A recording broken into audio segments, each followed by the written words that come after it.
సోదరులారా, మా యొక్క మున్సిపల్ కార్మికులారా అందరికీ నమస్కారం. నేను మీకు కొత్త కాదు. కౌన్సిలర్ నుంచి కార్పొరేటర్ నుంచి 4 సార్లు ఎమ్మెల్యే కల్పించారంటే మీ అందరి ఆశీర్వాదం. అది తెలంగాణ రాష్ట్ర సమితి పుట్టిందే తెలంగాణ తెచ్చింది.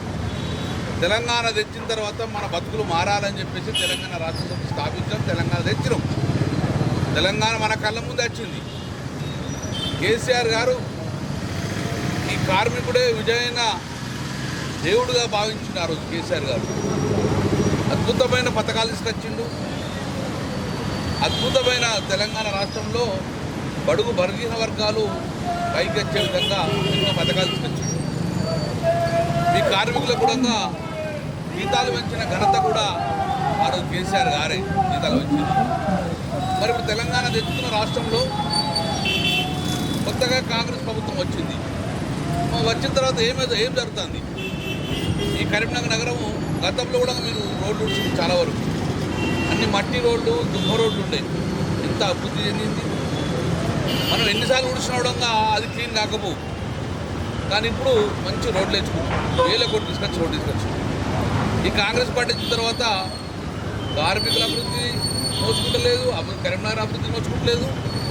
కనీసం మంచినీళ్ళు తాగాలంటే తాగించేది కూడా ఈ ప్రభుత్వం ముందుకు లేదు. ఇక్కడ సోదరులారా, మేమందరం కార్మికుల పక్షాన ఉంటాం. మా శ్రీనివాసరెడ్డి చెప్పిన సమస్యలు ఈరోజు ఎట్లా హాలిడే కాబట్టి రేపేళ్ళుండి మనం అందరం కూడా పోయి ఒకసారి రిప్రజెంట్ చేద్దాం కమిషన్ కూడా, కలెక్టర్. మా న్యాయమైన కోరికలు మీరు ఎట్టి బస్సులో సాల్వ్ చేయాలి. ఎందుకంటే లక్షల కోట్లు 1000 కోట్లు కావు, మన చిన్నవి కాబట్టి మన సమస్యలు మొత్తం పరిష్కరించమని చెప్పి డిమాండ్ చేద్దాం. వారం రోజులు టైం ఇస్తాము.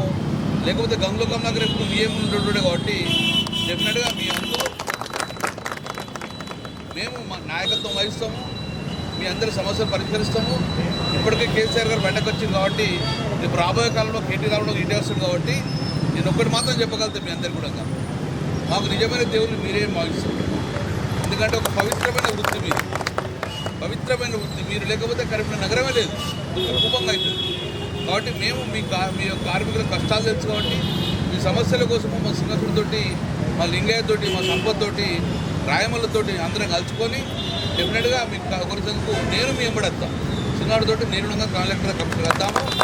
ఎందుకంటే ఇప్పటికే సమస్యల విలయంలో చిక్కున్నది. 10 సంవత్సరాలు కేసీఆర్ ప్రభుత్వం అద్భుతంగా పథకాలు ముందుకుపోతే ఈ సంవత్సరం లోపలనే మొత్తం సమస్యల వలయంలో ముందుకున్నది. కళ్యాణ లక్ష్మితో పాటు బంగారం ఇస్తా అని, పింఛన్ 4000 ఇస్తా అని, మహిళలకు 2500 ఇస్తా అని చెప్పి, రేషన్ కార్డు వస్తా అని, ఇంధన బిల్లు అని బట్టి ఇది అది చెప్పి మొత్తానికి అయితే ఇప్పుడు అలా పైసలు లేవని నిర్దేశం. కాబట్టి నేనేమన్నా మన కార్మికుల సమస్యలు కార్మికులకు పెద్ద గొయ్యల కొట్ట అయ్యట్లేదు.